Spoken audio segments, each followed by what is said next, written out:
friends, myself Bhavya. I'm going to tell you about PHP.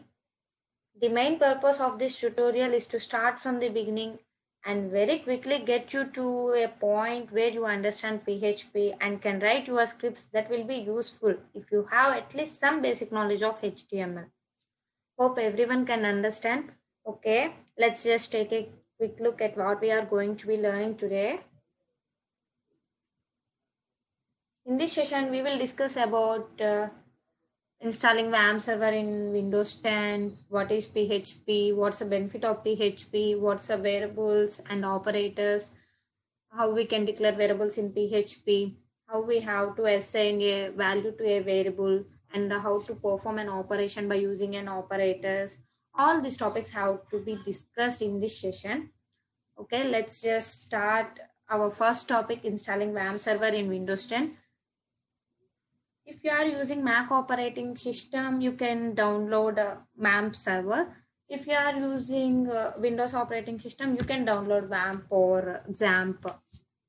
Okay, I will show you how to download a WAMP server in our system.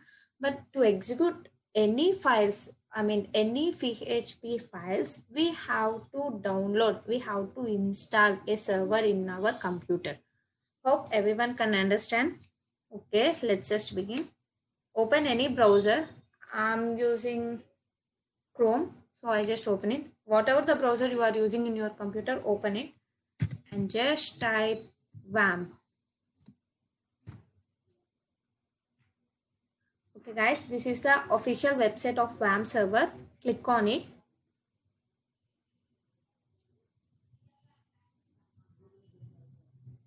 This is the interface of WAMP server, and go to downloads.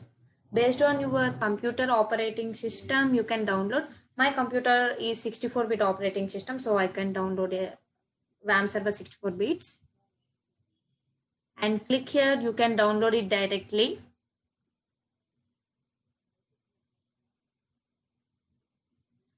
Now click download latest version.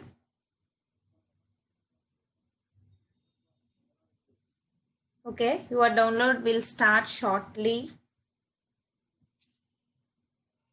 Now I am downloading a WAMP server file. I think you are able to see it's the file on left bottom corner. It will take certain minutes, couple of minutes to download. After downloading, just install this. Okay, go to this PC and go to downloads where you have downloaded the file.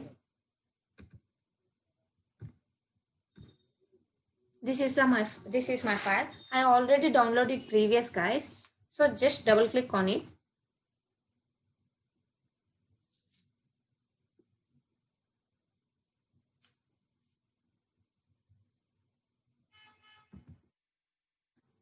Guys, it's showing a message like, do you want to allow this app from an unknown publishers to make changes to your device?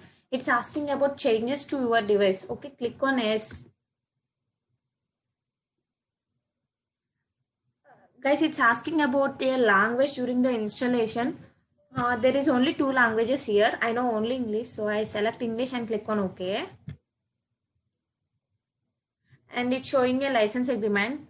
Click the radio button, I accept the agreement, and click on next. And read the instructions. Click on next. And it's showing a default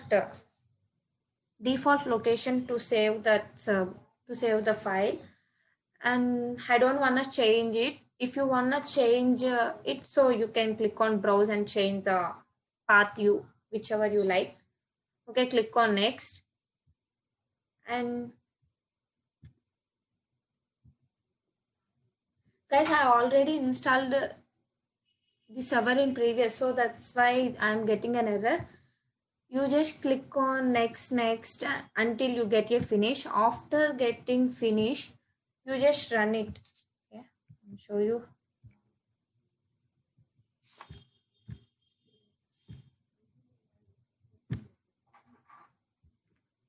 Okay, when you install it, the app, the icon will be displayed in your desktop. Double click on it. It's asking about changes to your device. Click on yes.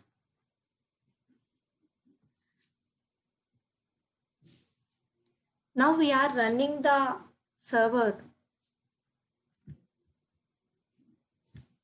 Guys, everyone are able to see this icon, right? It's in green color. Means if the icon is in green color, that means you have successfully installed. And click on it. Click on localhost, whether you have installed successfully or not. Guys, the interface looks like this, and this is my projects on.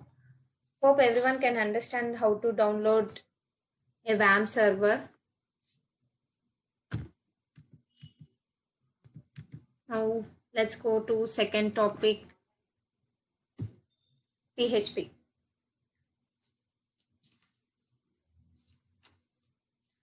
Guys, everyone know about PHP is a server-side scripting language, and it's a powerful tool for making a dynamic and interactive web pages. And PHP stands for Hypertext Preprocessor, and it's a free and open source. We can download it anywhere.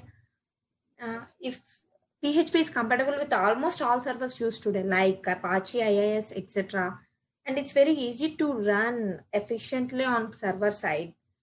PHP can run on various platforms like Windows, Linux, Unix, Mac, OS, etc. And PHP code is executed on server and result is turned to the browser as plain HTML. And it's very important point, guys. You have to mark it, and it's very important point. Every PHP file has a extension .php.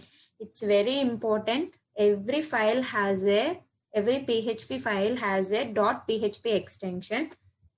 And also in PHP, keywords, classes, functions, and user-defined functions are not case sensitive. What does it mean by not case sensitive? Means it can accept either lowercase letters and uppercase letters. Okay, and if this is the syntax of PHP code, I will explain a small example to message echo hello world. Put semicolon and just close PHP and save as where you download the browser, where you download the WAM server, and save it as in that folder. Yeah, I downloaded WAM server in C drive, and go to C drive, click on WAM64 www, and it's my folder name I have created. So in that I am saving as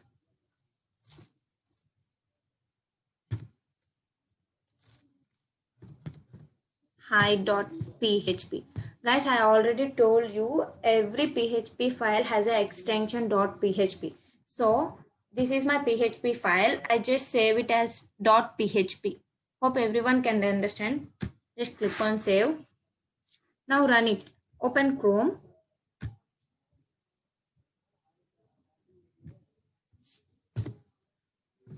Localhost. Type localhost and give your folder name, and my folder name is sample. Click on enter, and it's showing all the files which are present in your folder, and my file name is, I gave that hi.php, and click on it. It's working. It's displaying hello world. What